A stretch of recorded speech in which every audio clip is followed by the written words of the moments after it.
قرآن کریم کی سب سے بڑی صورت ہے، بہت سارے احکامات پر مشتمل ہے۔ حضرت معاویہ رضی اللہ تعالیٰ عنہ سے نقل کیا ہے کہ رسول کریم صلی اللہ علیہ وسلم نے فرمایا، اور حضرت معاویہ مزید اس کے آگے تشریح کرتے ہیں، فرمایا کہ سورہ بقرہ کو پڑھا کرو کیونکہ اس کا پڑھنا برکت ہے اور اس کا چھوڑنا حسرت ہے اور بد نصیبی ہے، اور اہل باطل اس پر قابو نہیں پا سکتے۔ چنانچہ حضرت معاویہ رضی اللہ تعالیٰ عنہ فرماتے ہیں کہ اس جگہ اہل باطل سے مراد جادوگر ہے۔ کون ہے بھائی؟ جادوگر۔ مراد یہ ہے کہ اس سورت کے پڑھنے والے پر کسی کا جادو نہ چلتا ہے نہ چل پائے گا، جو سورہ بقرہ کی تلاوت وقتاً فوقتاً کرتا رہتا ہے۔ تو لوگ جو آج کل جانتے اور مانتوں کے چکر میں رہتے ہیں، اور وہ جانتا اور مانتا کس لیول کا ہوتا ہے واللہ تعالیٰ علم بھائی، لیکن چکری بڑی خطرناک ہے، اتنی خطرناک ہے کہ اگر اس چکری میں آدمی سوچ لے نا کمائی کا، تو بہترین پراپرٹی، گھر بار، گاڑی گھوڑے سب ہو جاتے ہیں، کیونکہ وہ جانتا ہے کہ میں کچھ نہیں جانتا، لیکن یہ بہت کچھ جانتا ہے میرے بارے میں، تو میں جانتا ہوں وہ جانتا کہتا ہے، ٹھیک ہے، یہ جب یہ کہتا ہے مجھے جانتا آ جا، کیونکہ میں بھی اب تجھے جانتا کہ تو اب کہیں نہیں مانتا سوائے میرے۔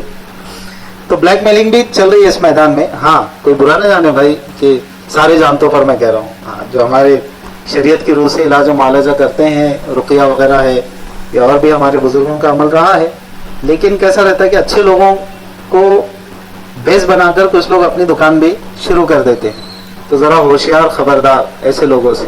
ہمارے پاس موجود ہے نا یار، قرآن کریم کی شکل میں موجود ہے، دعاؤں کی شکل میں موجود ہے، بس اس کو پڑھتے رہو، اس پہ عمل کرتے رہو انشاءاللہ۔ چنانچہ فرمایا ایک اور حدیث میں ہے کہ جس گھر میں سورہ بقرہ پڑھی جائے شیطان وہاں سے بھاگ جاتا ہے۔ اب اگر گھر میں کچھ اثرات وغیرہ محسوس ہو رہے ہوں تو ایک مرتبہ سورہ بقرہ پڑھ لو، گھر کے سب لوگ بیٹھ کے، یا کوئی ایک بندہ بھی پڑھ لے کافی ہے، تھوڑی آواز لیکن بلند ہونا چاہیے، بزرگوں نے لکھا ہے، تھوڑی اونچی ہو آواز، سنائی دے ایسی، اتنی بھی اونچی نہیں کہ باہر والوں کو لگے کون سے قرآن خوانی کر لے رہے آج، کیا معلوم، تھوڑی سی بلند، الف لام میم ذالک الکتاب لا ریب فیہ ھدی للمتقین الذین یؤمنون بالغیب ویقیمون الصلاۃ ومما رزقناہم ینفقون، تھوڑا سا انہیں لگے کہ کچھ زور سے پڑھ رہے ہیں۔ اس کے بعد فرمایا رسول اللہ صلی اللہ علیہ وسلم نے سورہ بقرہ سنام القرآن اور ذروۃ القرآن ہے۔ سنام اور ذروہ ہر چیز کے پیک پوائنٹ کو کہتے ہیں، اس کا ہائیسٹ، جیسے ایوریسٹ ہے نا، تو ایسے ہائیسٹ کسی بھی چیز کے پیک پوائنٹ کو کہتے ہیں سنام یا ذروۃ۔ تو سورہ بقرہ کیا فرمائیں کہ قرآن کی یہ سنام القرآن ہے، ذروۃ القرآن ہے، وہ ہر چیز کے اعلیٰ اور افضل حصے کو زنام یا ذروہ کہا جاتا ہے۔ پھر فرمائیں کہ اس کی ہر آیت کے نزول کے وقت 80 فرشتے اس کے استقبال اور اکرام میں نازل ہوئے، ہر آیت کے ساتھ۔ اب اللہ کے مقدس فرشتے ایک آیت بھی اگر آپ پڑھتے اس کا ورد کرتے ہیں تو گویا وہ 80 فرشتوں کی برکات بھی آپ کو حاصل ہو سکتی ہے۔ حضرت ابو ہریرہ رضی اللہ تعالیٰ عنہ کی ایک حدیث میں ہے کہ اس صورت میں ایک آیت ایسی ہے جو تمام آیت قرآن میں اشرف و افضل ہے، اور وہ آیت الکرسی ہے۔ آیت الکرسی بھی وقتاً فوقتاً پڑھنا چاہیے، ہر فرض نماز کے بعد تو پڑھنے کی بڑی فضیلت آئی ہے۔ حدیث پاک میں آتا ہے کہ جو ہر فرض نماز کے بعد پابندی کے ساتھ ایک مرتبہ آیت الکرسی پڑھ لیا کرے گا، یہ اس کا عمل، تب اس کے اور جنت کے درمیان سوائے موت کے کوئی پردہ نہیں۔ سبحان اللہ، کرنے والے کام ہے، بس ہم ٹھان لیں اس کو۔ آخر کی بات، حضرت عبداللہ بن مسعود رضی اللہ تعالیٰ عنہ نے فرمایا کہ سورہ بقرہ کی 10 آیتیں ایسی ہیں کہ اگر کوئی شخص ان کو رات میں پڑھ لے تو اس رات کو جن شیطان گھر میں داخل نہیں ہو سکتے،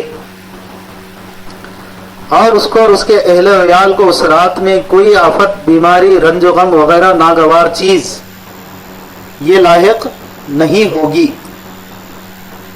اور اگر یہ آیتیں کسی مجنوں پر پڑھی جائے جو تھوڑا پاگل جیسا ہو گیا ہے، باولے چالے، تو اس کو افاقہ ہو جائے گا۔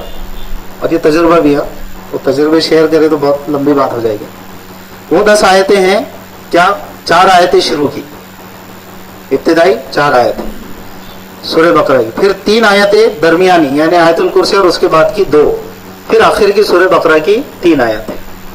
اس طرح سے اگر ہم نے پڑھنے کا معمول بنا لیا رات میں سونے سے پہلے تو انشاءاللہ حدیث پاک میں فرمایا کہ کسی بھی قسم کا شیطانی اثر، جنوں کا اثر، آفت، مصیبت، پریشانی، سلنڈر اچانک پھٹ گیا، جی کچھ بھی ہو سکتا ہے، اللہ نہ کرے، تو اللہ تعالیٰ ہماری اور ہمارے بال بچوں کی حفاظت کر لے گا اس کی برکت سے. اپنے معمول میں اس کو بنا لے. ہمارے بزرگوں نے منزل ایک کمپائل کی ہے، ترتیب دی ہے، آپ سب نے سنا ہوگا، چھوٹی چھوٹی کتاب بھی ملتی ہے منزل. اس منزل کو بھی پڑھ لیا کرے، 5 منٹ لگتے ہیں بس، 4 سے 5 منٹ. منزل میں یہ سب بھی آ جاتا ہے.